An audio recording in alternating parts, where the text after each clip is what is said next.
আসসালামু আলাইকুম ওয়া রাহমাতুল্লাহ। দেশের প্রধান প্রধান দৈনিক পত্রিকার শিরোনামগুলো নিয়ে হাজির হলাম আপনাদের সামনে। আশা করি সাথেই থাকবেন। শুরুতেই থাকছে আইন শৃঙ্খলা পরিস্থিতি ও শান্তি শৃঙ্খলা বজায় রাখাকে মস্ত বড় ইস্যু এবং সরকারের ১ নম্বর বিবেচ্য বিষয় বলে মন্তব্য করেছেন প্রধান উপদেষ্টা ডক্টর মোহাম্মদ ইউনূস। একই সাথে দ্রব্যমূল্য নিয়ন্ত্রণে রাখতেও মস্ত বড় ইস্যু হিসেবে উল্লেখ করেন তিনি। গতকাল জেলা প্রশাসকের সম্মেলন উদ্বোধনী অনুষ্ঠানে তিনি এসব কথা বলেন। বাংলাদেশ সহ বেশ কিছু দেশের জন্য বরাদ্দ কিছু অনুদান বাতিল করেছে ট্রাম্প প্রশাসন তথা যুক্তরাষ্ট্র। সামাজিক যোগাযোগ মাধ্যমে দেওয়া এক পোস্টে বলেছেন, নিচের বিষয়সমূহের পেছনে যুক্তরাষ্ট্রের করদাতাদের অর্থ খরচ করার কথা, কিন্তু এগুলো বাতিল করা হলো।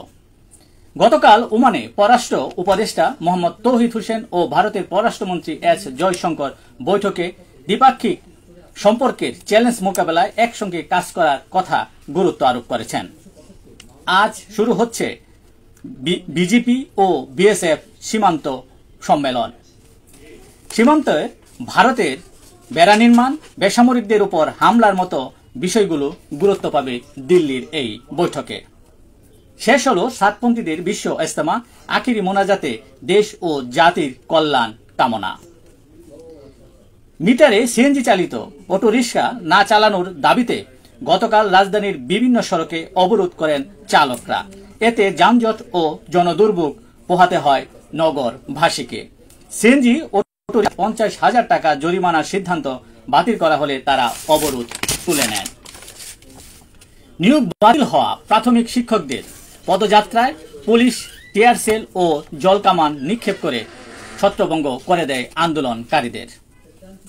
একদল সাংবাদিক ১৫ বছর দালালি করেছে প্লট কিংবা টাকার লোভে বলে মন্তব্য করেছেন প্রধান উপদেষ্টার প্রেস সচিব শফিকুল আলম। ফেব্রুয়ারিতে আমাদের নতুন দল, আবারও জনতার কাতারে আসুন, নাহিদকে বলছিলেন সার্জিস আলম। তিনি আরো বলেন, নেতাকর্মীদের টিস্যুর মতো ব্যবহার করেছে শেখ হাসিনা।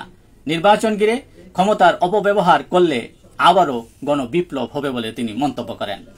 ১/১১ রাজনীতিকরণের ইঙ্গিত দেখতে পাচ্ছে বলে মন্তব্য করেছেন বিএনপির স্থায়ী কমিটির সদস্য ডক্টর আব্দুল মঈন খান। ধৈর্যের বাঁধ ভাঙার আগেই সংসদ নির্বাচন দেওয়ার আহ্বান জানান বিএনপি নেতাকর্মীরা। তারা আরো বলেন, নির্বাচনের জন্য শেষ পর্যন্ত যদি আমাদের মাঠে নামার মতো অবস্থা হয় বা আপনারা চান, তাহলে আপনারা কতটুকু সময় টিকবেন সেটাও বিবেচনায় রাখবেন। ভোট ব্যাংক তৈরিতে দৃষ্টি জামায়াতের। চট্টগ্রামে ১৬টি আসনে সম্ভাব্য প্রার্থী চূড়ান্ত করেছে দলটি। ছাত্রদের নতুন দলের আহ্বায়ক ও সদস্য সচিব নাহিদ আক্তারের আস্থা বেশিরভাগ ছাত্র নেতাদের। দফায় দফায় হচ্ছে শীর্ষ নেতাদের বৈঠক। ২৪ ফেব্রুয়ারি কেন্দ্রীয় শহীদ মিনার থেকে আসতে পারে ঘোষণা। দেশের প্রধান প্রধান দৈনিক পত্রিকার আন্তর্জাতিক শিরোনামে যে খবরগুলো গুরুত্ব সহকারে ছাপা হয়েছে তার মধ্যে শুরুতেই আছে, মার্কিন প্রেসিডেন্ট ডোনাল্ড ট্রাম্প বলেছেন, যিনি দেশ বাঁচান তিনি আইন ভাঙেন না, দেশ বাঁচাতে সব বৈধ। রাশিয়া ইউক্রেন শান্তি আলোচনায় থাকবে না ইইউ বলে জানিয়েছে যুক্তরাষ্ট্র। আর এরই পরিপ্রেক্ষিতে জরুরি বৈঠক ডেকেছে ইইউ। ট্রাম্পের সহায়তায় ইরানের বিরুদ্ধে অসমাপ্ত কাজ শেষ করার অঙ্গীকার ইসরায়েলি নেতা নেতানিয়াহুর। ইসরায়েল সফরে মার্কিন পররাষ্ট্রমন্ত্রী। যেসব মিত্রদের দুটানায় ফেললেন ডোনাল্ড ট্রাম্প। মিশর বলছে, গাজাবাসীর ভিটেছাড়া করা মেনে নেওয়া হবে না। অন্যদিকে জর্ডানের বাদশা বলছেন, ফিলিস্তিনিদের নিজ ভূমিতে থাকার অধিকার আমাদের নিশ্চিত করতে হবে।